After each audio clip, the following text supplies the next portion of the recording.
Hari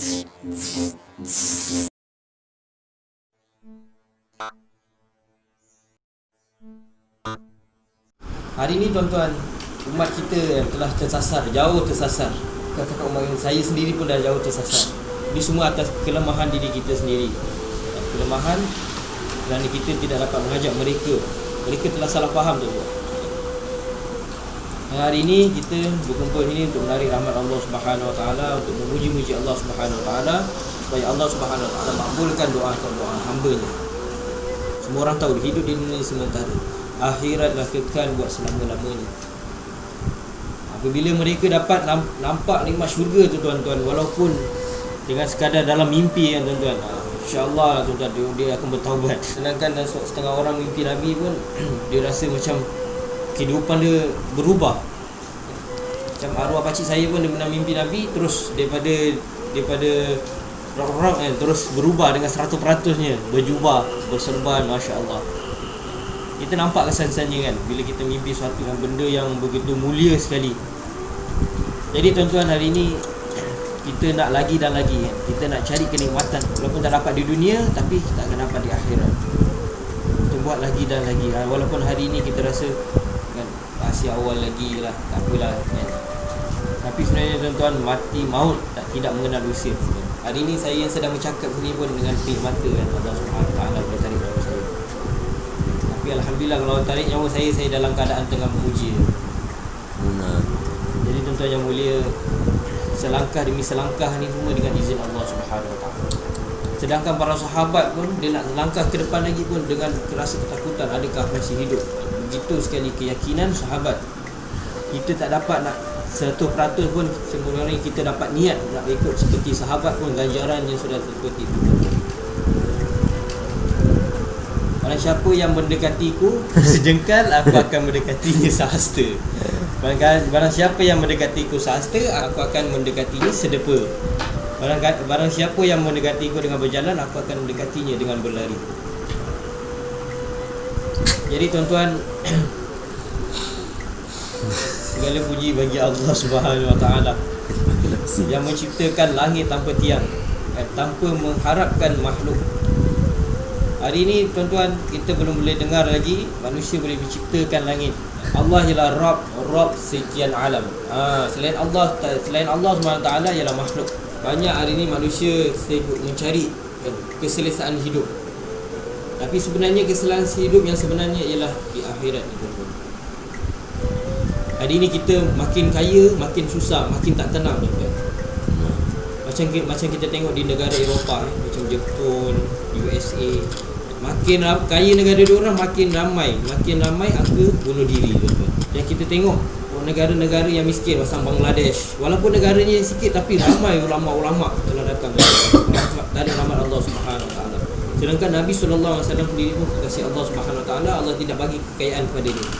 Malah Allah bagi lagi ujian dan terus ujian. Itu menandakan Allah Subhanahu Wa Taala sayang kepada kita. Tuan-tuan yang mulia, tentang agama, bila kita mengucap kalimah la ilaha illallah Muhammadur Rasulullah. La ilaha illallah ni kita nak meyakini bahawa tiada Tuhan selain daripada Allah Subhanahu Wa Taala. Yang bermaksud dengan daripada segi bahasa ialah iman ini kita mempercayai perkabaran seseorang. Pada segi Islam pula, kita mempercayai perkabaran baginda Rasulullah SAW tanpa kita melihat dengan mata kita sendiri kerana mempercayai baginda sallallahu alaihi wasallam. Jadi tuan-tuan yang mulia, kalimah la ilaha illallah ni apabila kita letakkan di sebelah dacing dan sebelah lagi diletakkan 7 petala langit 7 petala bumi, maka berat lagi kalimah la ilaha illallah. Jadi tuan-tuan yang mulia, kalimah la ilaha illallah ialah iman. Bila iman kita betul, maka semua amalan kita akan betul-betul.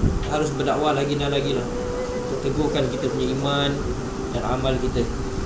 Dan kita harus berdoa. Dan kita nak menggunakan 4 panca indera kita, iaitu mata, telinga, fikiran dan mulut. Mata kita sentiasa melihat tentang kebesaran Allah Subhanahu Wa Taala, dan telinga kita sentiasa mendengar cerita tentang kebesaran Allah Subhanahu Wa Taala, dan mulut kita sentiasa bercakap dan berzikir tentang kebesaran Allah Subhanahu Wa Taala. Dan fikiran kita hendaklah sentiasa berfikir tentang kebesaran Allah Subhanahu Wa Taala, muji lagi dan lagi. supaya kalimah iman ni masuk dalam hati kita. Jadi tuan, kita nak berdoa lah supaya kalimah ni kita selitkan dalam doa kita. Tiada Tuhan selain daripada Allah Subhanahu Wa Taala. Muhammadur Rasulullah.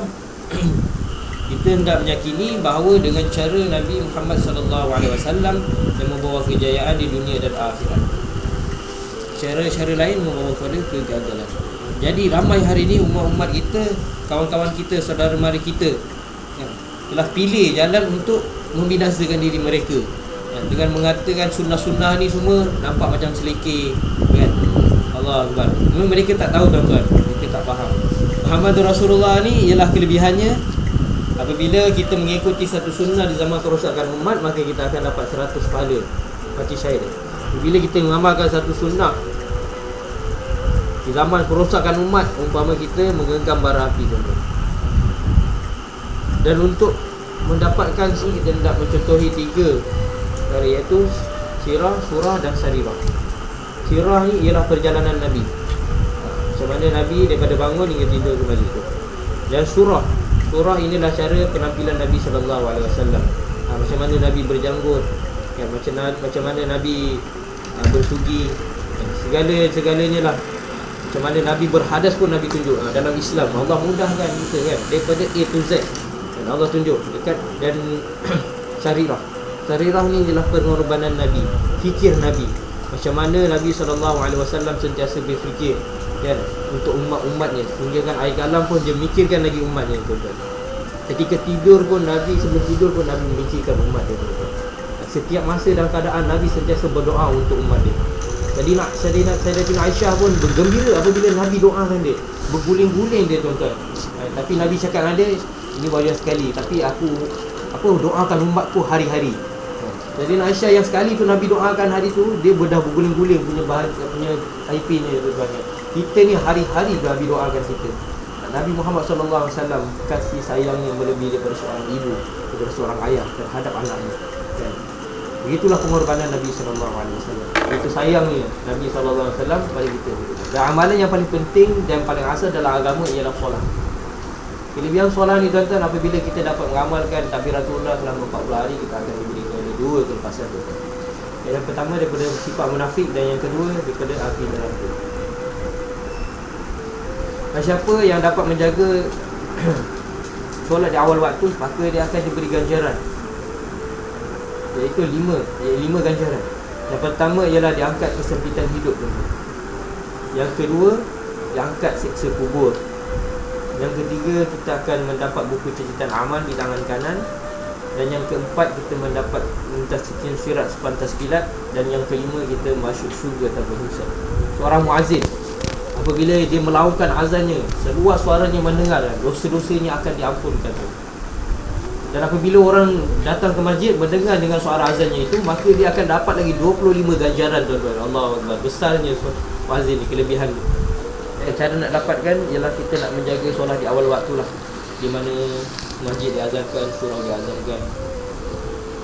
Dan kita nak dakwahkan solat ni, mengajak orang kepada solat. Sebab inilah paling penting, tuan-tuan. Untuk perbaiki diri, untuk perbaiki iman, untuk perbaiki segala amalan kita ialah dengan solat. Tapi bila solat kita tidak betul, tuan-tuan, maka iman kita pun kita akan buat sambil lewat.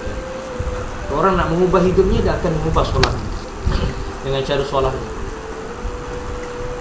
Dan daripada dia nak ubah dia punya solatnya, kita akan nampak daripada segi dia jaga iktidal dia jaga dia punya rukuk dia jaga sujud dia. Hari-hari cuba perbaiki tu. Dan kita hendak berdoa di akhir solat kita hendak berdoa supaya Allah Subhanahu Wa Taala terima lagi dan lagi kita punya amalan kita. Sebab kita ni tidak sempurna, dan kita hanya berserah, bergantung hanya 100% kepada Allah Subhanahu Wa Taala. Dan yang ketiga ialah ilmu dan zikir. Apabila kita nak menuntut ilmu ni, malaikat akan mengampaskan sayap-sayap. Malaikat, seluruh pohon-pohon, seluruh makhluk Allah Subhanahu Wa Taala akan berdoa untuk orang yang menuntut ilmu ni, dan akan menjadi saksi ke akhirat nanti. Dan orang yang menuntut ilmu ni ditakuti oleh syaitan daripada 1000 orang abid. Orang abid ni benar-benar orang ahli ibadah. Jadi kita nak beramal lah dengan ilmu ni. Sebab ilmu ni penting, tuan-tuan. Umpama lembu dengan talinya. Tuan-tuan. Apabila terlepas daripada tali dia, maka dia tak akan bertentu arah kan. Bila dia ikat dekat tiang, maka dia akan fokus kan dekat situ, dia tak akan ke mana-mana. Terusnya zikir. Zikir ni kita hendak memastikan bahawa setiap masa dan keadaan kita ingati Allah Subhanahu Wa Taala. Kelebihan zikir ni tuan-tuan, apabila kita berzikir, bila kita sentiasa membasahi lidah kita dengan berzikir, maka kita akan masuk surga dengan tersenyum sendiri. Bila kita amalkan zikir Fatimah selepas solat, hari kita akan diampunkan dosa kita sebanyak buih di lautan. Dan seterusnya ialah 4 ikram muslimin. Ikram muslimin ini kita hendak menunaikan hak saudara kita tanpa menuntut hak. Ikram muslimin ni tuan-tuan,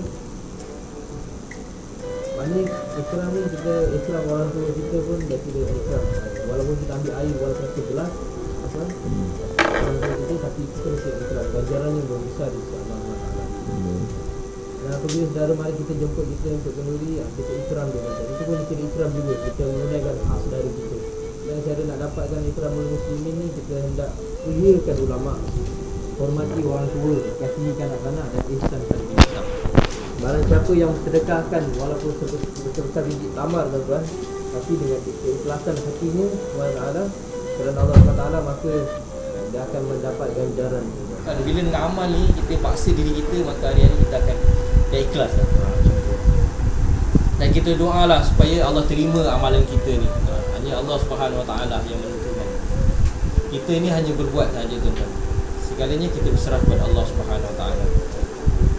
Dan yang keenam, yang terakhir ialah fisabilillah, dakwah dan tabligh. Jadi tuan-tuan, kita berdakwah ni untuk mendapatkan, kita nak dapatkan kelebihannya tuan-tuan.